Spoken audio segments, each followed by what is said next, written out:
Hello, boys and girls. Today we're going to discuss the difference between Juvederm Ultra XC and Juvederm Ultra Plus XC. The main thing is the molecular weight, meaning one is a little tiny bit thinner than the other, and I use them for different areas.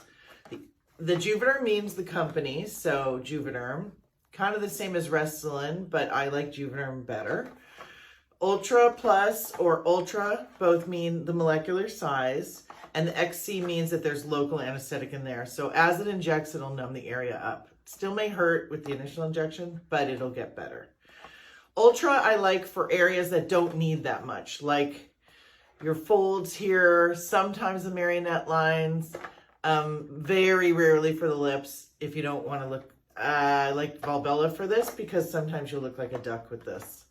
The Ultra Plus is fantastic for deeper areas, so for the marionette lines, your jawline, sometimes deep nasolabial folds. So it really depends. You have to come in, I'll take a look at you, we'll discuss what's right for you, and I will personally inject it myself. And that's it.